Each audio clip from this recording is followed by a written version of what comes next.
nombre es Alberto y lo que voy a contarles sucedió hace exactamente 3 años, en la noche más aterradora de mi vida. Hasta el día de hoy, no puedo escuchar el llanto de un niño sin que se me erice la piel y mi corazón comience a latir desbocado. Algunos dicen que estoy loco, que lo que viví fue producto de mi imaginación o de alguna sustancia alucinógena. Pero yo sé la verdad. Yo vi sus ojos. Yo sentí su aliento frío en mi nuca. Yo sobreviví a La Llorona. Todo comenzó una noche de noviembre, cuando la Ciudad de México se cubría con esa niebla espesa que parece surgir de las entrañas mismas del lago de Texcoco. Ese lago que ya no existe, pero cuyo espíritu aún permanece bajo el concreto y el asfalto de esta megalópolis. Yo trabajaba como guardia de seguridad nocturno en el Museo Nacional de Antropología, un trabajo que había conseguido después de meses de búsqueda infructuosa. Era un empleo tranquilo, o eso pensaba yo. La paga no era mala, y las noches transcurrían en silencio, rodeado de las antiguas civilizaciones que alguna vez dominaron estas tierras. Esa noche en particular, mi turno comenzó a las 10 de la noche. Recuerdo que al llegar al museo, algo se sentía diferente. El aire estaba más denso de lo habitual, cargado de una electricidad que no podía explicar. Mis compañeros, Jorge y Martín, también lo notaron. Jorge, un hombre mayor que llevaba trabajando allí por casi 20 años, me miró con una expresión grave que nunca le había visto antes. «Ten cuidado esta noche, Rodrigo», me dijo mientras se preparaba para irse. «Es una noche especial, una noche en la que las fronteras entre los mundos se vuelven delgadas». En ese momento no entendí sus palabras. Pensé que estaba siendo supersticioso o que quería asustarme como parte de alguna broma. Me reí nerviosamente y le aseguré que todo estaría bien. ¿Cómo me equivoqué? Las primeras horas del turno transcurrieron con normalidad. Hice mis rondas habituales por las diferentes salas del museo, verificando que todas las puertas estuvieran cerradas y que los sistemas de seguridad funcionaran correctamente. La sala mexica siempre me había impresionado, con la imponente piedra del sol en el centro y todas esas representaciones de dioses sedientos de sangre. Pero esa noche, las sombras parecían más oscuras, más profundas. Las estatuas de Tlaloc y Coatlicue parecían observarme con una intensidad que nunca había notado antes. Alrededor de la medianoche, mientras estaba en la oficina de seguridad revisando las cámaras, escuché el primer sonido. Era débil, casi imperceptible, pero en el silencio absoluto de la noche se escuchaba claramente. Era un llanto, el llanto de una mujer. Al principio pensé que alguien se había quedado encerrado en el museo después del cierre. Tomé mi linterna y mi radio y salí a investigar. El llanto parecía venir de todas partes y de ninguna a la vez. Resonaba en los pasillos vacíos, rebotando en las paredes de piedra y creando un eco fantasmal que me hacía imposible determinar su origen exacto. «¿Hay alguien ahí?», grité, mi voz sonando pequeña y débil en la inmensidad del edificio. «El museo está cerrado. Si hay alguien, por favor, identifíquese». No hubo respuesta, solo ese llanto continuo que ahora parecía más fuerte, más desesperado. Era un sonido que traspasaba el alma, lleno de un dolor tan profundo que me hacía sentir náuseas. Caminé por los pasillos principales, revisando cada sala, cada rincón, pero no encontré a nadie. Cuando llegué a la Sala de Culturas de Oaxaca, el llanto cesó abruptamente. El silencio que siguió fue aún más perturbador que el sonido mismo. Era un silencio antinatural, absoluto, como si el mundo entero estuviera conteniendo la respiración. Ni siquiera podía escuchar el zumbido de la electricidad o el sistema de ventilación. Era como si estuviera sordo, excepto por el latido acelerado de mi propio corazón. Entonces la vi. Al final del pasillo, envuelta en las sombras, había una figura. Una mujer vestida de blanco, su largo cabello negro cayendo sobre su rostro oculto. No se movía, simplemente estaba allí, de pie, como esperando algo. O a alguien. «Señora, el museo está cerrado», dije, mi voz temblando a pesar de mis esfuerzos por mantener la calma. «¿Cómo entró aquí?» Necesito que venga conmigo. La figura no respondió. No se movió. Pero en ese momento, algo dentro de mí, algo primitivo e instintivo, me gritó que corriera. Cada fibra de mi ser me decía que esa no era una mujer normal, que no era siquiera una mujer viva. Di un paso hacia atrás y la figura levantó lentamente la cabeza.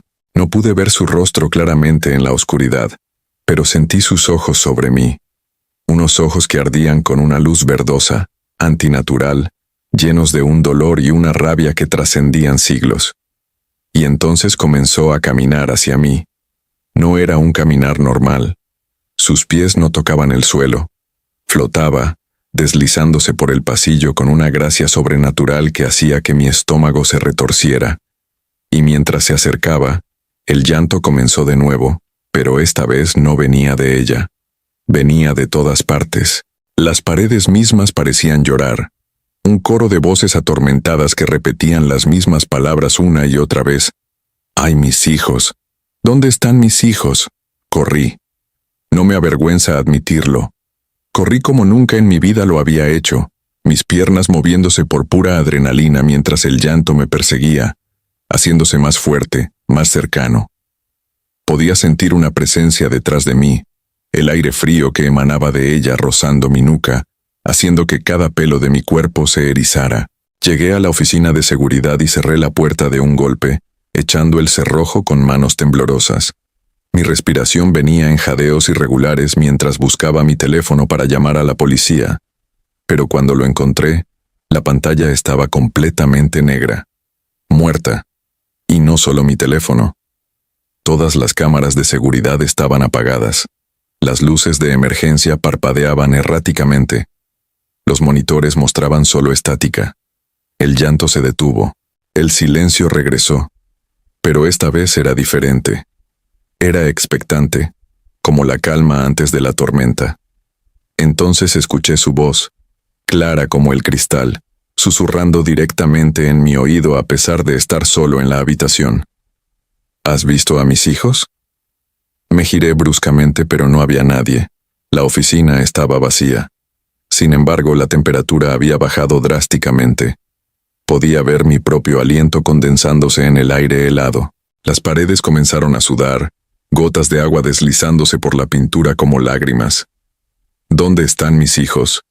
La voz preguntó de nuevo, esta vez con más urgencia, más desesperación. Los ahogué en el río. Los ahogué, pero ahora no puedo encontrarlos. Ayúdame a encontrarlos. Mis piernas casi cedieron bajo mi peso. La Llorona. La maldita Llorona era real. Todas las historias que mi abuela me había contado cuando era niño, todas las leyendas que había descartado como supersticiones, eran verdad. Y ella estaba aquí, en el museo, conmigo. Intenté recordar lo que mi abuela decía sobre cómo protegerse de ella. Sal. Necesitaba sal. O una cruz. O... Mis pensamientos eran un torbellino de pánico y no podía concentrarme. Lo único que sabía con certeza era que no podía quedarme en esa oficina. De alguna manera, sabía que las paredes no me protegerían de ella. Tomé mi linterna, que milagrosamente aún funcionaba, y abrí la puerta con cuidado. El pasillo estaba oscuro, más oscuro de lo que debería estar. Las luces de emergencia que habían estado parpadeando ahora estaban completamente apagadas. Mi linterna creaba un pequeño círculo de luz que apenas penetraba la oscuridad supernatural que me rodeaba. Comencé a caminar hacia la salida principal, cada paso medido, cada sentido alerta. El museo, que durante el día era un lugar lleno de luz y conocimiento, se había transformado en un laberinto de sombras y terrores ancestrales. Las exhibiciones que alguna vez me parecieron fascinantes, ahora eran amenazantes. Las máscaras ceremoniales parecían reírse de mi miedo. Las figuras de guerreros aztecas parecían listas para cobrar vida. El llanto comenzó de nuevo, pero esta vez venía de múltiples direcciones. No era solo una voz, sino muchas. Un coro fantasmal de mujeres llorando, todas buscando a sus hijos perdidos. El sonido hacía eco en mi cabeza, amenazando con volverme loco. ¡Ay, mis hijos! Mis pobres hijos. Giré una esquina y me encontré en la sala tolteca. Y allí, de pie frente a la gran figura de Atlante, estaba ella de nuevo. Esta vez pude verla con más claridad. Su vestido blanco estaba empapado, como si acabara de salir del agua. Su cabello largo y negro goteaba constantemente, formando un charco a su alrededor que se extendía lentamente hacia mí. Pero lo más aterrador era su rostro. No tenía rostro. Donde deberían estar sus facciones, había solo una superficie lisa y pálida, como porcelana, excepto por sus ojos. Esos ojos verdes y brillantes que flotaban en ese vacío, fijos en mí con una intensidad que me paralizaba. Levantó una mano hacia mí, sus dedos largos y huesudos goteando agua. Su boca, cuando finalmente apareció en ese rostro en blanco, era una herida oscura llena de dientes rotos y lengua negra. «Tú», susurró, su voz resonando como 1000 voces hablando al unísono. «Tú serás mi hijo. Te llevaré conmigo al río. Serás mío para siempre». Algo en mi interior se rompió en ese momento. El miedo era tan intenso que atravesó el otro lado y se convirtió en una especie de claridad fría. Iba a morir. Esta cosa, esta abominación, iba a llevarme. A menos que hiciera algo. Recordé la Piedra del Sol, no muy lejos de donde estaba. Mi abuela siempre decía que los símbolos antiguos tenían poder, que los dioses antiguos aún vigilaban estas tierras. Era una oportunidad desesperada, pero era la única que tenía. Corrí hacia la sala mexica, con la Llorona flotando detrás de mí, su llanto ahora mezclado con algo que sonaba casi como risa. El agua parecía emanar de las paredes, empapando el suelo, haciendo que mis pies resbalaran con cada paso. Podía sentir sus dedos helados rozando mi espalda, tan cerca que podía oler el hedor a agua estancada y carne podrida que emanaba de ella. Llegué a la sala mexica y me dirigí directamente a la Piedra del Sol. Me arrojé contra ella, presionando mi espalda contra el antiguo monolito, como si pudiera absorber su poder, su protección. La Llorona se detuvo en el umbral de la sala. Sus ojos verdes brillaron con furia mientras miraba la piedra. Abrió su boca imposiblemente amplia y soltó un grito que no era humano, un sonido que era mitad aullido, mitad llanto, completamente primordial. El sonido hizo que las ventanas temblaran y que las vitrinas de exhibición se rajaran. Pero no entró en la sala. «No puedes esconderte para siempre», dijo, su voz ahora rasposa y llena de odio. «Esta noche terminarás en el río conmigo. Todos terminan en el río». Y entonces comenzó a pasar algo extraordinario. Las otras exhibiciones de la sala comenzaron a brillar con una luz tenue. Primero fue la estatua de Coatlicue, luego las máscaras ceremoniales, después las figuras de los guerreros Águila y Jaguar. Era como si los antiguos dioses y espíritus despertaran en respuesta a la presencia de la Llorona. La temperatura en la sala comenzó a subir, contrarrestando el frío sobrenatural que emanaba de ella. El agua que había estado brotando de las paredes comenzó a evaporarse, creando una niebla densa que llenó la habitación. En esa niebla comencé a ver formas, figuras altas y majestuosas, con tocados de plumas y máscaras ceremoniales. Los guerreros antiguos, los sacerdotes, quizás los mismos dioses. No eran sólidos, eran más bien impresiones en la niebla, pero se interponían entre la Llorona y yo. «Vete». Una voz profunda resonó en la sala, haciendo vibrar el aire mismo. No era mi voz. Era antigua, poderosa, cargada de autoridad milenaria. «Este no es tu dominio. Estos son los recintos sagrados de los antiguos. Aquí no tienes poder». La Llorona retrocedió, su forma volviéndose menos sólida, más etérea. Sus ojos verdes brillaron con una mezcla de furia y ¿miedo? ¿Podía sentir miedo a algo tan terrible? «Él es mío», siseó. «Todos los hombres son míos, me deben a mis hijos». «Él no te debe nada», respondió la voz. «Tus crímenes son tuyos, tu castigo es tuyo, no arrastrarás a más inocentes a tu tormento». El llanto de la Llorona se volvió más agudo, más desesperado. Las figuras en la niebla avanzaron hacia ella. Y por primera vez desde que comenzó esta pesadilla, fue ella quien retrocedió. Su forma se hizo más transparente, más débil, hasta que finalmente, con un último grito de rabia y dolor, se desvaneció. El silencio que siguió fue absoluto. Las figuras en la niebla también desaparecieron, y lentamente, las luces del museo comenzaron a encenderse una por una. La temperatura volvió a la normalidad. Los monitores de seguridad parpadearon y volvieron a la vida. Me quedé allí, contra la piedra del sol, temblando incontrolablemente, sin poder creer que seguía vivo. No sé cuánto tiempo pasó hasta que finalmente encontré las fuerzas para moverme. Mis piernas apenas me sostenían mientras caminaba hacia la oficina de seguridad. El reloj marcaba las 5 de la mañana. Habían pasado horas, pero para mí había sido una eternidad. Llamé a Jorge, mi supervisor, y le dije que había tenido una emergencia y que necesitaba que viniera de inmediato. Cuando llegó 30 minutos después, encontró el museo en perfecto estado, sin ninguna señal de lo que había ocurrido, excepto por los charcos de agua que manchaban los pasillos, y me encontró a mí, sentado en la oficina, con la mirada perdida, incapaz de articular coherentemente lo que había vivido. Renuncié esa misma mañana. Jorge no me culpó. De hecho, me miró con una expresión de comprensión que sugería que él sabía exactamente lo que había pasado. Tuviste suerte, fue todo lo que dijo.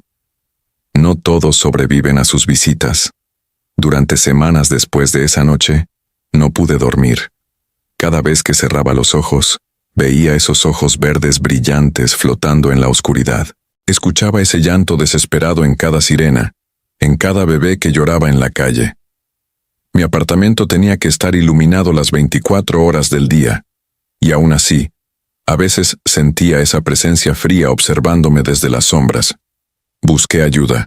Fui con un psicólogo quien me diagnosticó con trastorno de estrés postraumático y me recetó medicamentos que apenas ayudaban.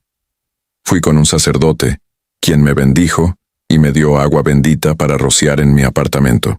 Fui incluso con un curandero tradicional, quien realizó una limpia y me dio amuletos de protección. Nada eliminaba completamente el miedo, pero con el tiempo, aprendí a vivir con él. Aprendí a dormir con las luces encendidas.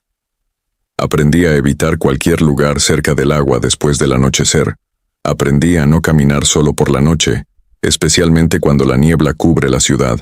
También investigué. Necesitaba entender qué había pasado esa noche. ¿Por qué los espíritus antiguos del museo me habían protegido?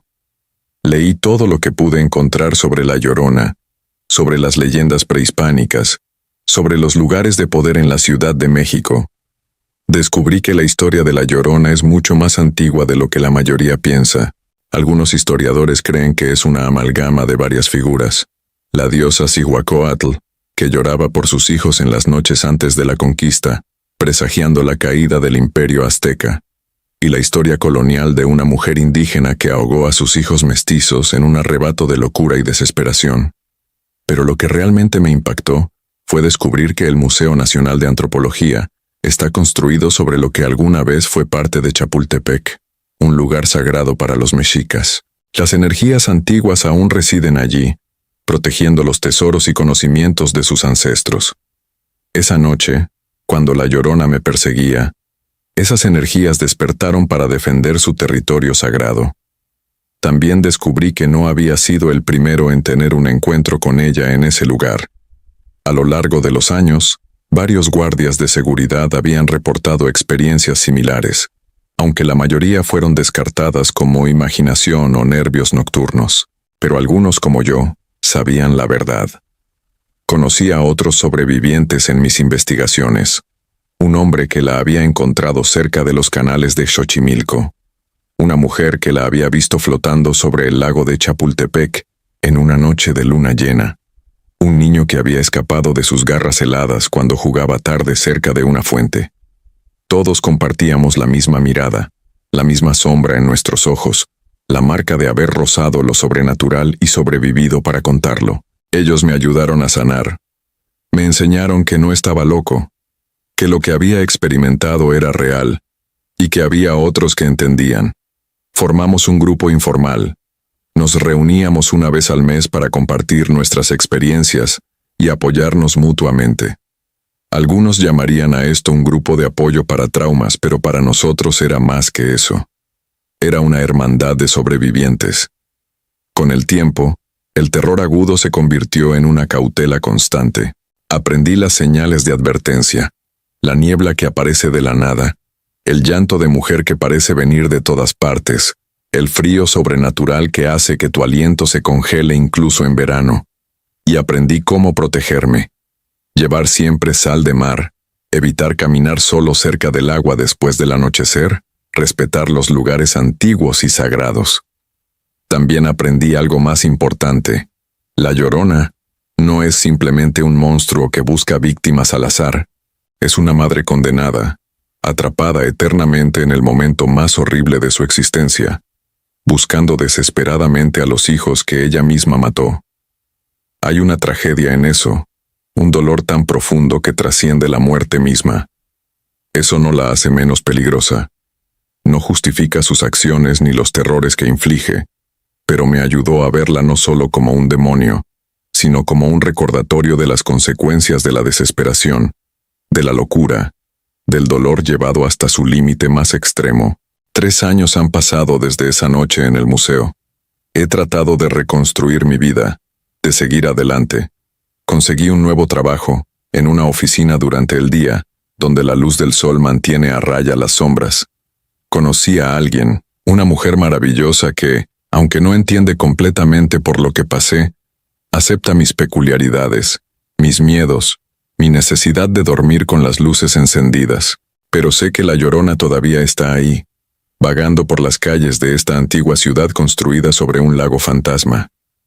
En las noches especialmente neblinosas, cuando la humedad se adhiere a tu piel y el aire se siente pesado y antiguo, puedo sentir su presencia. No cerca, pero ahí, en algún lugar de la vasta oscuridad de la ciudad. A veces, muy tarde en la noche, cuando no puedo dormir, me paro en la ventana de mi apartamento y miro hacia la ciudad que se extiende en todas direcciones. Y me pregunto cuántas otras personas están experimentando en este momento lo que yo experimenté.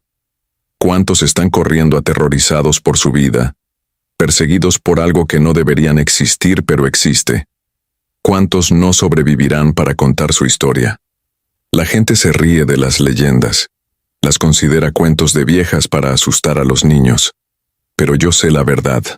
Las leyendas existen por una razón. Son advertencias transmitidas de generación en generación, recordatorios de que hay cosas en este mundo, y más allá de él, que no podemos comprender completamente, que desafían nuestra comprensión racional de la realidad.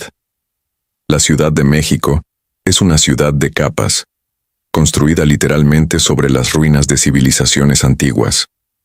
Bajo nuestros pies modernos y nuestros edificios de concreto, yacen templos olvidados, canales enterrados, tumbas sin marcar, y con ellos, los espíritus de aquellos que vivieron, amaron, sufrieron y murieron en estas tierras mucho antes de que llegáramos nosotros.